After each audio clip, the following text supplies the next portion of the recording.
సార్ధిస్లో ఉన్న సంఘపు దూతకు ఇలాగు వ్రాయుము. 7 నక్షత్రములను దేవుని 7 ఆత్మలను గలవాడు చెప్పు సంగతులేవనగా, నీ క్రియలను నేనెరుగుదును. ఏమనగా, జీవించుచున్నావన్న పేరు మాత్రము ఉన్నది, కానీ నీవు మృతుడవే. ఈ వాక్యము సార్దిస్ సంఘ దూతకు మాత్రమే కాదు, నేటి సంఘాలకు మరియు క్రైస్తవులమైన నీకు, నాకు, మనందరికీ హెచ్చరిక. ఈ వాక్యము ద్వారా మనము తెలుసుకొనవలసినది, మనలోని అంతరంగ స్వభావము, అంతరంగ జీవితము, అంతరంగ ఆలోచనలు, అంతరంగ ప్రవర్తనతో పాటు మన హృదయాంతరాలు దేవునికి తెలుసు.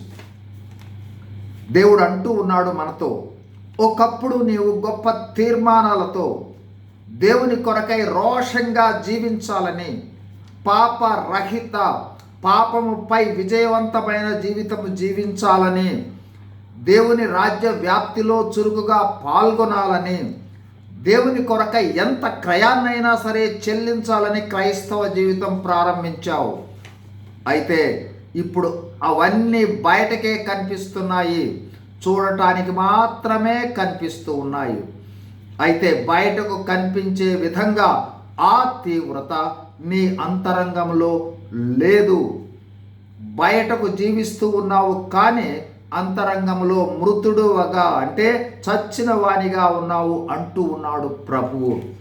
నాటి తీర్మానాలు విడిచావు, నాటి రోషము నేడు లేదు, పాపమును గురించిన చింత లేదు, పాపరహితంగా జీవించుటకు బదులు పాపములో జీవిస్తూ ఉన్నావు. పాపంతో జీవించుట అంటే చచ్చిన స్థితి. పాపంపై విజయం కోసం ప్రారంభించిన నీవు ఓడిపోతూ జీవిస్తూ ఉన్నావు.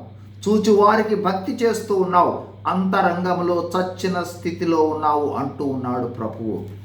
ప్రియ సహోదర, సహోదరి, ఒకవేళ ఈ స్థితిలో నీవు, నేను, మనము ఉన్నట్లయితే మారు మనసు పొందుదాం, క్షమాపణ వేడుకొందాం.